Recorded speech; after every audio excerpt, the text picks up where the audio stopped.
ಯೇಸುವೆ ಸ್ತೋತ್ರ, ಯೇಸುವೆ ವಂದನೆ.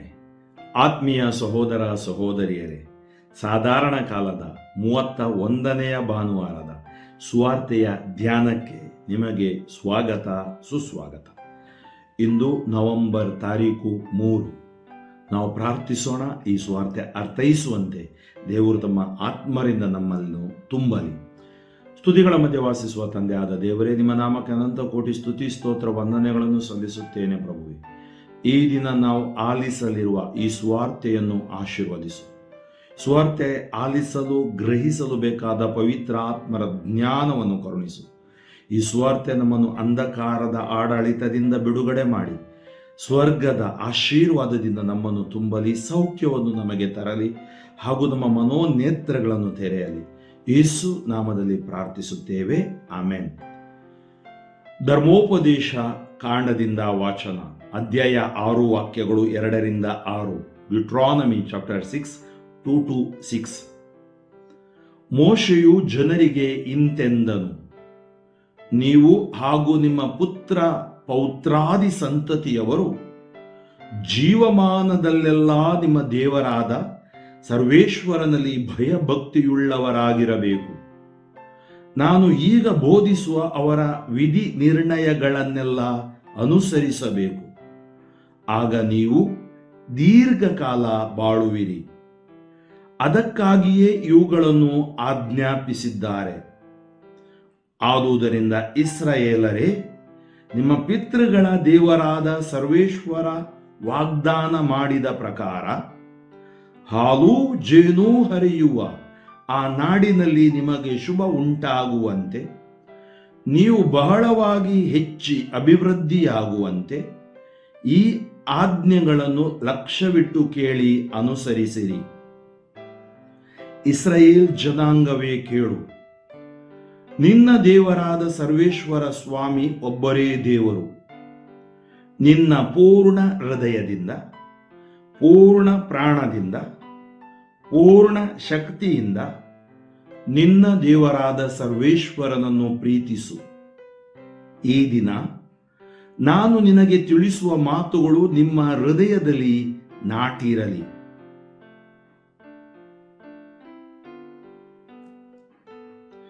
ಕೀರ್ತನೆ 18. ಪ್ರಭು, ಶಾಶ್ವತವಾಗಿಸು ನಿನ್ನ ಅಚಲ ಪ್ರೀತಿಯನ್ನು.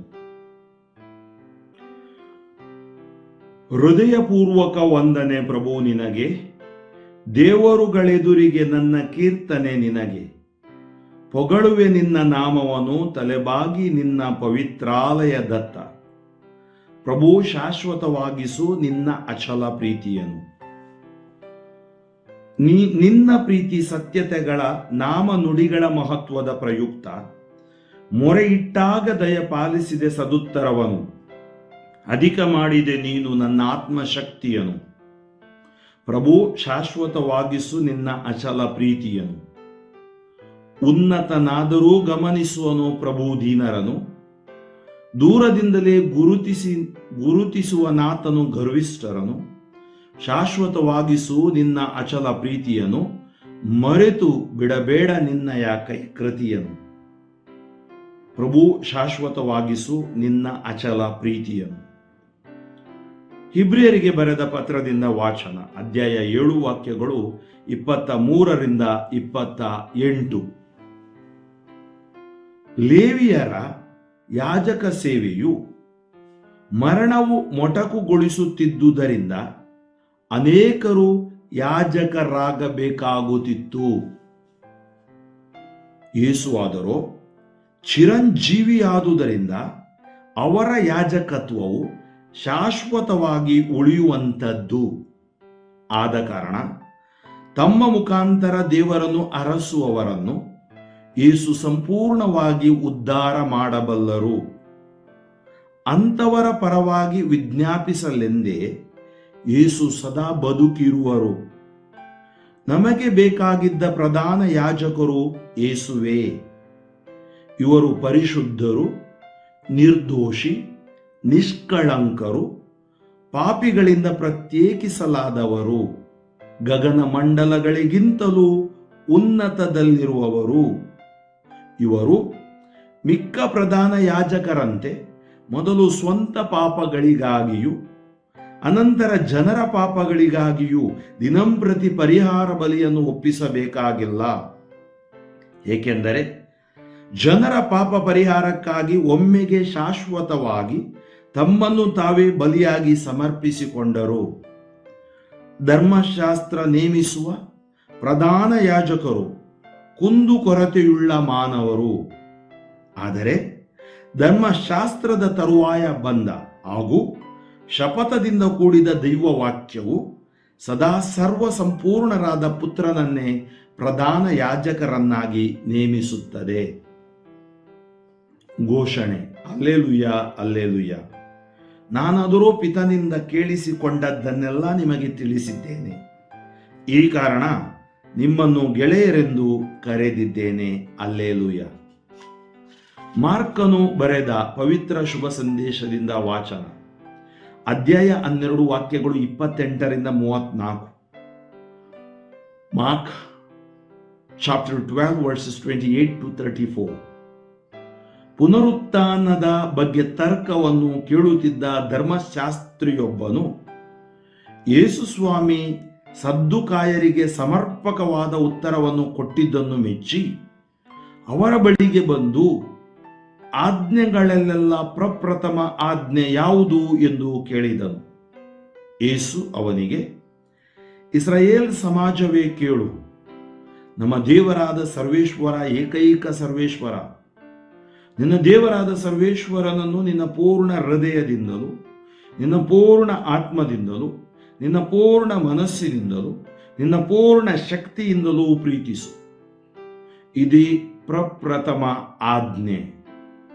ನಿನ್ನನ್ನು ನೀನೇ ಪ್ರೀತಿಸಿಕೊಳ್ಳುವಂತೆ ನಿನ್ನ ನೆರೆಯವನನ್ನು ಪ್ರೀತಿಸು. ಇದೇ ಎರಡನೆಯ ಆಜ್ಞೆ.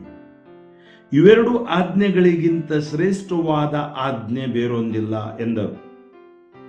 ಇದನ್ನು ಕೇಳಿದ ಆ ಧರ್ಮಶಾಸ್ತ್ರಿ, ಬೋಧಕರೇ, ಚೆನ್ನಾಗಿ ಹೇಳಿದಿರಿ.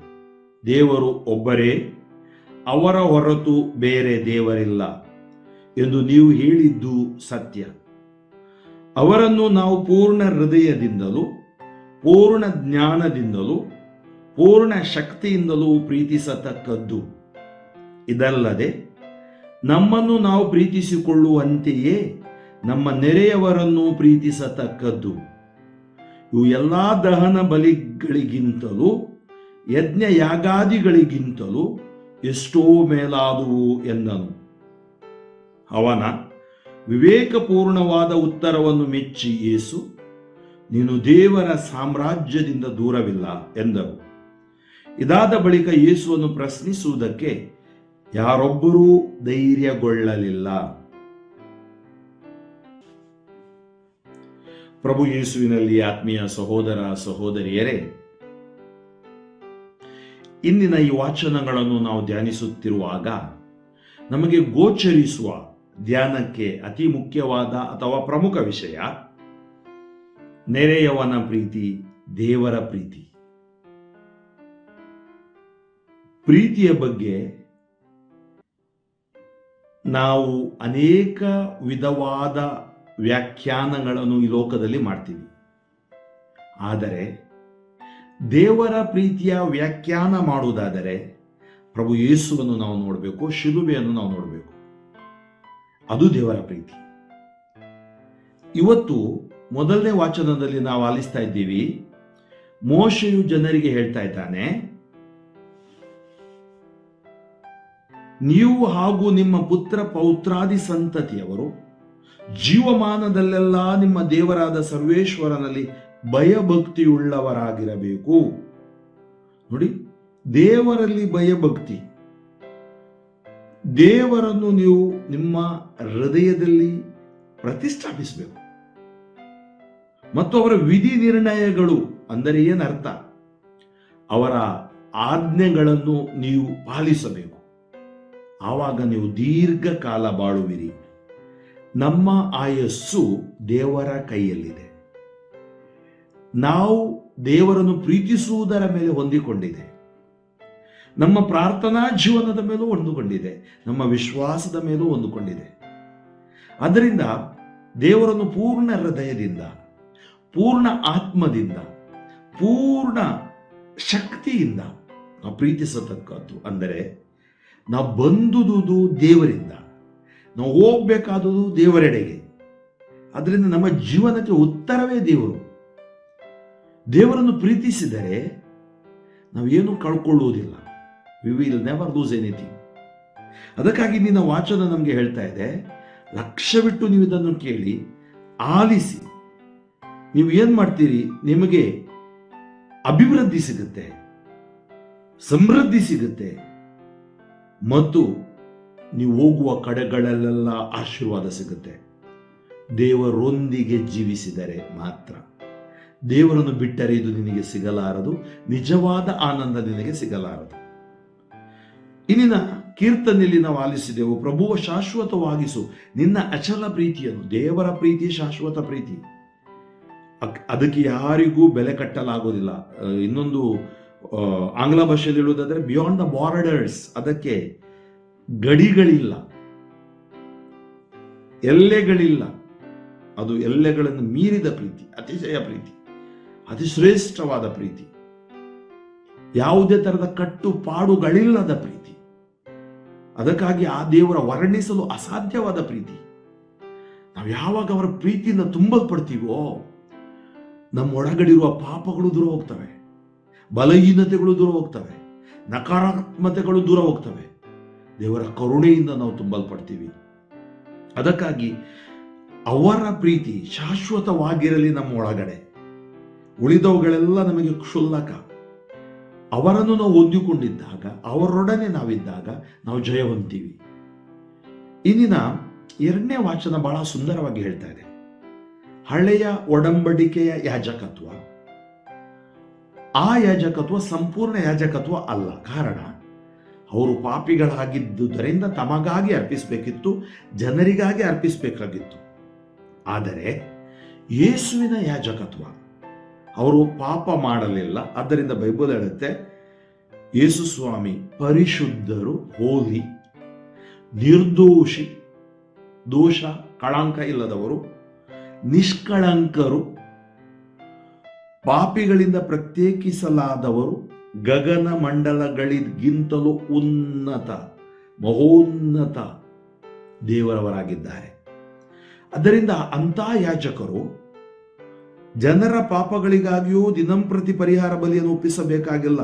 ಇವರು ಮಿಕ್ಕ ಪ್ರಧಾನ ಯಾಜಕರಂತೆ ಮೊದಲು ಸ್ವಂತ ಪಾಪಗಳಿಗಾಗಿಯೂ, ಅನಂತರ ಜನರ ಪಾಪಗಳಿಗಾಗಿಯೂ ದಿನಂಪ್ರತಿ ಪರಿಹಾರ ಬಲಿ ಒಪ್ಪಿಸಬೇಕಾಗಿಲ್ಲ. ಕಾರಣ, ಜನರ ಪಾಪ ಪರಿಹಾರಕ್ಕಾಗಿ ಒಮ್ಮೆಗೆ ಶಾಶ್ವತವಾಗಿ ತಮ್ಮನ್ನು ತಾವೇ ಬಲಿಯಾಗಿ ಸಮರ್ಪಿಸಿಕೊಂಡರು. ಹಳೆ ಒಡಂಬಡಿಕೆಯ ಯಾವ ಯಾಜಕರು ತಮ್ಮನ್ನು ತಾವೇ ಬಲಿಯಾಗಿ ಸಮರ್ಪಿಸಿಕೊಳ್ಳಿಲ್ಲ. ಆದರೆ ಯೇಸು ಸ್ವಾಮಿ ದೇವರ ಕುರಿಮರಿ ಲೋಕಕ್ಕೆ ಬಂದು ಆ ಬಲಿಯನ್ನು ಶಿಲುಬೆಯ ಮೇಲೆ ಬಲಿದಾನ, ತ್ಯಾಗ ಬಲಿದಾನದ ಮೂಲಕ ನಮ್ಮನ್ನು ದೇವರೊಡನೆ ರಾಜಿ ಮಾಡಿಕೊಂಡರು. ದೇವರ ಪ್ರೀತಿಯೊಡನೆ ನಮ್ಮನ್ನು ಆಶೀರ್ವದಿಸಿದರು. ದೇವರ ಪ್ರೀತಿಯನ್ನೇ ನಮಗೆ ತಕೊಂಡು ಬಂದರು ಈ ಲೋಕಕ್ಕೆ. ಅದಕ್ಕಾಗಿ ಜನರ ಪಾಪ ಪರಿಹಾರಕ್ಕಾಗಿ ಒಮ್ಮೆಗೆ ಶಾಶ್ವತವಾಗಿ ತಮ್ಮನ್ನು ತಾವೇ ಬಲಿಯಾಗಿ ಸಮರ್ಪಿಸಿಕೊಂಡರು. ಧರ್ಮಶಾಸ್ತ್ರ ನೇಮಿಸುವ ಪ್ರಧಾನ ಯಾಜಕರು ಕುಂದುಕೊರತೆಯುಳ್ಳ ಮಾನವರು. ಆದರೆ ಧರ್ಮಶಾಸ್ತ್ರದ ತರುವಾಯ ಬಂದ ಹಾಗೂ ಶಪಥದಿಂದ ಕೂಡಿದ ದೈವವಾಕ್ಯವು ಸದಾ ಸರ್ವ ಸಂಪೂರ್ಣರಾದ ಪುತ್ರನನ್ನೇ ಪ್ರಧಾನ ಯಾಜಕರನ್ನಾಗಿ ನೇಮಿಸುತ್ತದೆ. ಆದ್ದರಿಂದ ನಮಗೆ ಪ್ರಧಾನ ಯಾಜಕರು ಯೇಸು. ನಾವು ಸೇವಾ ಯಾಜಕತ್ವ, ನಾವೆಲ್ಲ ಇರುವುದು ಸೇವಾ ಯಾಜಕತ್ವ ನಮ್ದು. ಎಲ್ಲರೂ ಜಗದ್ಗುರುಗಳು ಇರ್ಬೋದು, ಧರ್ಮಾಧ್ಯಕ್ಷರು, ಗುರುಗಳು, ಸೇವಾದರ್ಶಿಗಳು, ಯಾರ ಸೇವೆ, ಯೇಸು ಆ ಪ್ರಧಾನ ಯಾಜಕತ್ವದ ಸೇವೆಯನ್ನು ನಾವು ಮಾಡ್ತಾ ಇದ್ದೀವಿ. ಅವರ ಮಾತುಗಳನ್ನು ಗ್ರಹಿಸಿ ಅರ್ಥೈಸಿ ಅದರ ಪ್ರಕಾರ ಧರ್ಮಸಭೆ ಮುಂದೆ ಹೋಗ್ತಾ ಇದೆ. ಇಲ್ಲಿ ಯಾರು ಶ್ರೇಷ್ಠರಲ್ಲ, ಶ್ರೇಷ್ಠರು ಒಬ್ಬರೇ ಪ್ರಧಾನ ಯಾಜಕರು, ಯೇಸು ಸ್ವಾಮಿ. ನಾವು ಇರಬಹುದು, ಬಲಹೀನರು ಇರಬಹುದು, ನಮಗೆ ಈ ಶ್ರೇಷ್ಠ ಬಲಿ ಇದೆಯಲ್ಲ, ಅಲ್ಲಿ ಯೇಸು ಪ್ರತಿ ಬಾರಿ ಪ್ರತಿ ಬಲಿಯಲ್ಲೂ ಪ್ರಸನ್ನರಾಗಿ ನಮ್ಮನ್ನು ಆಶೀರ್ವದಿಸ್ತಾರೆ. ಅದು ದೇವರ ಪ್ರೀತಿ. ದೇವರ ಪ್ರೀತಿ ನಿಲ್ಲಿಲ್ಲ, ನಿರಂತರವಾಗಿ ಹರಿಯುತ್ತಾ ಇದೆ ಬಲಿಪೂಜೆಯ ಮೂಲಕ. ಅದಕ್ಕಾಗಿ ಬಲಿಪೂಜೆ ಸರ್ವಶ್ರೇಷ್ಠ ಪ್ರೀತಿ, ದೇವರ ಪ್ರೀತಿ. ಆ ಭಯ ಭಕ್ತಿಯಿಂದ ನಾವು ಬರತಕ್ಕದ್ದು, ಗೌರವಿಸತಕ್ಕದ್ದು, ಆರಾಧಿಸತಕ್ಕದ್ದು. ಇಂದಿನ ಶುಭ ಸಂದೇಶದೆಡೆಗೆ ಹೋಗುವಾಗ ಮೊದಲನೇ ವಾಕ್ಯದಲ್ಲಿ ಆಲಿಸಿದ್ದರೆ ನಾವು ಆಲಿಸ್ತೀವಿ ನೋಡಿ. ಒಂದು ಸ್ವಾರ್ಥ ಭರಿತ ಪ್ರೀತಿ ಇದೆ. ಸ್ವಾರ್ಥ ಅಂದ್ರೆ ನಾನು, ನನ್ನದು, ಅದು ನರಕ. ನನ್ನ ಊಟ, ನನ್ನ ಜೀವನ, ನನ್ನ ಮನೆ, ನನ್ನದು, ನನ್ನ ವಾಹನ, ನನ್ನದು. ಸೆಲ್ಫಿಶ್ ಆಗ್ಬಿಡ್ತೀವಿ ನಾವು, ಸ್ವಾರ್ಥಿಗಳಾಗ್ತೀವಿ. ಇತರರ ಬಗ್ಗೆ ಕಾಳಜಿನೇ ಇಲ್ಲ, ಬಿದ್ದೋಗಿಲ್ಲ. ಕೆಲವು ಸರಿ ಏನಾಗುತ್ತೆ, ಉದಾಹರಣೆಗೆ ಟೇಬಲ್ ಮೇಲೆ ಊಟ ಇರುತ್ತೆ, ಒಂದು 50 ಮಂದಿ ಇರ್ತಾರೆ. ಓಡಿ ಹೋಗಿ ಎಲ್ಲರೂ ಫಸ್ಟ್ ತಗೊಳ್ತಾರೆ, ಕೊನೆಗೆ ಬರುವವನಿಗೆ ಇರುತ್ತಾ ಇಲ್ವೋ ಅಂತೇಳಿ ಜ್ಞಾನವೂ ಕೆಲವರಿಗಿಲ್ಲ. ನಂದಾಯ್ತಲ್ಲ ನೋಡಿ. ಬರ್ಬರ್ತಾ ನಾವು ಈ ಲೋಕದಲ್ಲಿ ಹೀಗೆ ಸ್ವಾರ್ಥಿಗಳಾಗ್ಬಿಡ್ತೀವಿ. ಬೈಬಲ್ ಹೇಳುತ್ತೆ, ಕ್ರಿಸ್ತನ ಮನೋಭಾವ ನಿಮ್ಮಲ್ಲಿರಬೇಕು. ಕ್ರಿಸ್ತಂಬರರು ನೀವಾಗಬೇಕಾದ್ರೆ ದೇವರ ಮನೋಭಾವ ನಮ್ಮಲ್ಲಿ ಬರಬೇಕು. ಅದನ್ನೇ ಇಂದಿನ ವಾಚನದಲ್ಲಿ ಆಲಿಸ್ತೀವಿ. ನಿನ್ನನ್ನು ನೀನು ಪ್ರೀತಿಸಿದಂತೆ ನಿನ್ನ ನೆರೆಯವನನ್ನು ಪ್ರೀತಿಸು. ನಿನಗೆ ಆಸೆ ಇದೆ, ಒಳ್ಳೆ ಬಟ್ಟೆ ಹಾಕಬೇಕು, ಸ್ನಾನ ಮಾಡಬೇಕು, ಒಳ್ಳೆ ಸೋಪ್ ಯೂಸ್ ಮಾಡಬೇಕು, ನನಗೆ ಎಲ್ಲವೂ ಒಳ್ಳೆ ಊಟ ಬೇಕು, ಅವನಿಗೂ ಆಸೆ ಇಲ್ವಾ? ನೋಡಿ, ನಾವು ಒಳ್ಳೆಯದನ್ನೆಲ್ಲ ಉಪಯೋಗಿಸಿ ಬೇಡವಾದದ್ದನ್ನು ಕೊಡುವುದಲ್ಲ. ದೇವರೆಲ್ಲರಿಗೂ ಒಳ್ಳೆಯದನ್ನು ಕೊಡುವ ದೇವರು. ಅಂದ್ರೆ ದೇವರು ನಮ್ಮ ಮೂಲಕ ಕಾರ್ಯನಿರ್ವಹಿಸುತ್ತಾರೆ. ಹೇಗೆ? ದೇವರ ಪ್ರೀತಿಯ ಮೂಲಕ, ಬೇರೆ ಯಾವುದೇ ರೀತಿಯಲ್ಲಿ ಅಲ್ಲ. ಇಲ್ಲಿ ದಂಡ ಹಿಡಿದು ಆಡಳಿತ ಮಾಡಲಿಕ್ಕೆ ನನ್ನನ್ನು, ನಿಮ್ಮನ್ನು ಯಾರನ್ನೂ ಕಳಿಸಲಿಲ್ಲ. ಆದ್ದರಿಂದ ನಾವು ದೇವರ ಪ್ರೀತಿಯನ್ನು ಗ್ರಹಿಸಿ ಅರ್ಥೈಸಿಕೊಂಡಾಗ ಮತ್ತು ನಿಸ್ವಾರ್ಥ ಪ್ರೀತಿಯಿಂದ ಜೀವಿಸಿದಾಗ ನೆರೆಹೊರೆಯವರನ್ನು ಅಥವಾ ಬಹಳ ಕಡು ಬಡವರನ್ನು ಪ್ರೀತಿಸುವುದು ಸಾಧ್ಯವಿದೆ. ದೇವರನ್ನು ಪ್ರೀತಿಸುವುದು ಸುಲಭ. AC ಚರ್ಚ್ಗಳು ಇರಬಹುದು, ಕೆಲವರು ಫ್ಯಾನ್ ಹುಡುಕಿ ಕೂತ್ಕೊಳ್ತಾರೆ, ಫ್ಯಾನ್ಗಳು ಇರಬಹುದು, ಕೆಲವರು ಮೂಲೆ ಹುಡುಕಿ ಕೂತ್ಕೊಳ್ತಾರೆ, ಹೋಗ್ಬೋದು, ಸುಲಭ, ಕಟ್ಟೋಣ ಇದೆ. ಆದರೆ ನಿಜವಾದ ಆಲಯ ನೀನು ಹಾಗೂ ನಿನ್ನ ನೆರೆಯವ. ಅದಕ್ಕೆ ಹೋಗಿ ಬನ್ನಿ, ಕ್ರಿಸ್ತರ ಶಾಂತಿ ನಿಮ್ಮಲ್ಲಿರ, ಅಥವಾ ಕ್ರಿಸ್ತನ ಶುಭವಾರ್ತೆಯನ್ನು ಸಾರಿರಿ ಅಂತೇಳಿ ನಾವು ಹೇಳ್ತಾ ಇದ್ದೀವಿ. ಸಾರಿರಿ ಅಂದ್ರೆ ಏನು? ಸಾಕ್ಷಿಗಳಾಗಿರಿ. ನಾನು ನಿಮ್ಮನ್ನು ಪ್ರೀತಿಸಿದಂತೆ ಬಲಿಪೂಜೆಯಲ್ಲಿ ನೀವು ಇತರರನ್ನು ಪ್ರೀತಿಸಿರಿ. ಶಾಂತಿ ಅಂದ್ರೆ ಪರಸ್ಪರ ತಲೆ ಆಡಿಸುವುದಲ್ಲ, ಶಾಂತಿಯಿಂದ ಬಾಳಿರಿ, ಸಾಕ್ಷಿಗಳಾಗಿರಿ. ಅದರಿಂದ ನಿನ್ನ ಪೂರ್ಣ ಹೃದಯದಿಂದ, ಪೂರ್ಣ ಮನಸ್ಸಿನಿಂದ, ಪೂರ್ಣ ಆತ್ಮದಿಂದ, ಪೂರ್ಣ ಶಕ್ತಿಯಿಂದ ದೇವರನ್ನು ಪ್ರೀತಿಸು, ಆರಾಧಿಸು. ನಿನ್ನನ್ನು ನೀನು ಪ್ರೀತಿಸಿದಂತೆ ನಿನ್ನ ನೆರೆಯವನನ್ನು ಪ್ರೀತಿಸು. ಆಜ್ಞೆಗಳಲ್ಲಿ ಮೊದಲ 4ನೇ ಆಜ್ಞೆ ತಂದೆ ತಾಯಿ, ತದನಂತರ 6 ಆಜ್ಞೆಗಳು ನೆರೆಯವರ ಪ್ರೀತಿ. ಆ ಶ್ರೀಮಂತ ವ್ಯಕ್ತಿ ಬಂದಿದ್ದ 28ನೇ ಭಾನುವಾರ ಸಾಧಾರಣ ಕಾಲ, ಮಾರ್ಕ 10:12 ಓದಿದ್ವಿ ಅಲ್ಲ, ಅಮರ ಜೀವ ಪಡೆಯಬೇಕಾದ್ರೆ ಏನ್ ಮಾಡಬೇಕು? ಯೇಸುಸ್ವಾಮಿ ಅವನಿಗೆ ಹೇಳ್ತಾ, ಪ್ರೀತಿಸ್ತಾರೆ ಯೇಸುಸ್ವಾಮಿ. ಇನ್ನೂ ಒಂದು ಹೆಜ್ಜೆ ಮುಂದೆ ಹೋಗ್ಬೇಕಾದ್ರೆ ಎಲ್ಲವನ್ನು ಮಾರು, ಸ್ವಾರ್ಥಿ ಆಗ್ಬೇಡ, ಬಡಬಗರಿಗೆ ಹಂಚು, ದಾನ ಮಾಡು, ಮತ್ತು ನಿನ್ನನ್ನೇ ನೀನು ದಾನ ಮಾಡು, ನನ್ನನ್ನು ಹಿಂಬಾಲಿಸು. ನಮ್ಮನ್ನೇ ನಾವು ದಾನ ಮಾಡೋದಷ್ಟು ಸುಲಭ ಅಲ್ಲ. ಅಂದ್ರೆ ಸೇವೆ ಮಾಡೋದು ಸುಲಭ ಅಲ್ಲ, ನಕಾರಾತ್ಮಕತೆಯಿಂದ ಹೊರಗಡೆ ಬರುವುದು ಸುಲಭ ಅಲ್ಲ. ಆದರೆ ದೇವರ ಶಕ್ತಿಯಿಂದ ಎಲ್ಲವೂ ಸಾಧ್ಯ. ದೇವರ ಪ್ರೀತಿ ನಮ್ಮ ಜೀವನದ ರೀತಿ ನೀತಿಯಲ್ಲಿ, ನ್ಯಾಯ ನೀತಿಯಲ್ಲಿ, ಮಾತಿನಲ್ಲಿ, ನೆರೆಯವರೋಡ ಸಂಬಂಧದಲ್ಲಿ ಅದು ಕಾಣಬೇಕು. ಇಲ್ಲದಿದ್ದರೆ ಎಲ್ಲವೂ ವ್ಯರ್ಥ, ಅದಕ್ಕಿಲ್ಲ ಅರ್ಥ. ಆತ್ಮೀಯರೇ, ದೇವರ ಸಾಮ್ರಾಜ್ಯದೆಡೆಗೆ ಸಾಗುತ್ತಿರುವ ನಾವು, ದೇವರ ಪ್ರೀತಿಯೆಡೆಗೆ ಸಾಗುತ್ತಿರುವ ನಾವು, ಈ ದಿನ ನಮ್ಮನ್ನು ದೇವರು ತಮ್ಮ ಪ್ರೀತಿಯಲ್ಲಿ ತುಂಬಲಿ. ಎಷ್ಟೋ ಕುಟುಂಬಗಳಲ್ಲಿ ಪ್ರೀತಿಯ ಕೊರತೆ ಇದೆ. ಎಷ್ಟೋ ಕುಟುಂಬಗಳಲ್ಲಿ ದೇವರ ಆಜ್ಞೆಗಳಿಗೆ ವಿರೋಧವಾಗಿ ಹೋದವರು ಇದ್ದಾರೆ, ಜೀವಿಸುವವರು ಇದ್ದಾರೆ. ನಮ್ಮ ಜೀವನ ಈ ದೇವರ ವಾಕ್ಯದ ಆಧಾರದ ಮೇಲೆ ನಾವು ಕಟ್ಟೋಣ. ಪ್ರಭು ನಮ್ಮೆಲ್ಲರನ್ನು ಹರಸಿ ಆಶೀರ್ವದಿಸಲಿ, ನಮ್ಮ ಬಲಹೀನತೆಯನ್ನು ಮನ್ನಿಸಲಿ, ನಮ್ಮ ಸಭೆಯಲ್ಲಿರುವ ಬಲಹೀನತೆಯನ್ನು ಮನ್ನಿಸಿ ನಮ್ಮನ್ನು ಪರಿವರ್ತಿಸಿ ಆಶೀರ್ವದಿಸಲಿ. ಸ್ತುತಿಗಳ ಮಧ್ಯೆ ವಾಸಿಸುವ ತಂದೆಯಾದ ದೇವರೇ, ನಿಮ್ಮ ಪ್ರೀತಿಯಿಂದ ನಮ್ಮನ್ನು ತುಂಬಿದಕ್ಕಾಗಿ ಸ್ತೋತ್ರ. ಅದೇ ಪ್ರೀತಿಯಿಂದ ನನ್ನ ಮಕ್ಕಳಿಗಾಗಿ ನಾನು ಪ್ರಾರ್ಥಿಸುತ್ತೇನೆ. ಇವತ್ತು ಆಲಿಸಿದ ಸ್ವಾರ್ಥೆಯ ಪ್ರಕಾರ ನಾವು ಕೂಡ ದೇವರ ಸಾಮ್ರಾಜ್ಯದೆಡೆಗೆ ಸಾಗುತ್ತಿರುವಾಗ, ಅಮರ ಜೀವದೆಡೆಗೆ ನಮ್ಮನ್ನೇ ಸಿದ್ಧಪಡಿಸುತ್ತಿರುವಾಗ, ನಿಮ್ಮ ಹಾದಿಯಲ್ಲಿ ಜೀವಿಸಲು ಬೇಕಾದ ವರದಾನಗಳನ್ನು ಕರುಣಿಸಿರಿ. ಎಲ್ಲ ಕೇಡುಗಳಿಂದ ನಮ್ಮನ್ನು ರಕ್ಷಿಸಿರಿ. ಅಂಧಕಾರ ಶಕ್ತಿಗಳು, ಬಂಧನಗಳು, ರೋಗ ರುಜಿನಗಳು ಯೇಸು ನಾಮದಲ್ಲಿ ಬಿಟ್ಟು ಸುಟ್ಟು ಬೂದಿಯಾಗಲಿ. ನಿಮ್ಮಿಂದ ದೂರ ಹೋದವರು ಯೇಸುವೇ ನಿಮ್ಮ ಕೃಪೆಯಿಂದ ವಾಪಸ್ ಬರುವಂತಾಗಲಿ, ನಿಮಗೆ ಸಾಕ್ಷಿಗಳಾಗುವಂತಾಗಲಿ. ಯೇಸು ನಾಮದಲ್ಲಿ ನಿಮಗೆ ಜಯ, ಬಿಡುಗಡೆ, ಸೌಖ್ಯ, ಸ್ವಸ್ಥತೆ ಘೋಷಿಸಿ ಪ್ರಾರ್ಥಿಸುತ್ತೇನೆ ಜೀವವುಳ್ಳ ತಂದೆಯೇ, ಆಮೆನ್. ಸರ್ವಶಕ್ತ ದೇವರಾದ ಪಿತಾಸುತ ಪರಿಶುದ್ಧಾತ್ಮರು ನಿಮ್ಮನ್ನು ಆಶೀರ್ವದಿಸಲಿ, amen. Father Franklin D'Souza, Shivamogga ಧರ್ಮಕ್ಷೇತ್ರ. ನನ್ನ ಸ್ವಾರ್ಥ ಸೇವೆ, ಯುವ ಸೇವೆಗಾಗಿಯೂ ಪ್ರಾರ್ಥಿಸಿರಿ ಮತ್ತು ಈ ಸುವಾರ್ತೆಯನ್ನು ಆದಷ್ಟು ಮಂದಿಯೊಡನೆ ಹಂಚಿಕೊಳ್ಳಿರಿ, ಆಮೆನ್.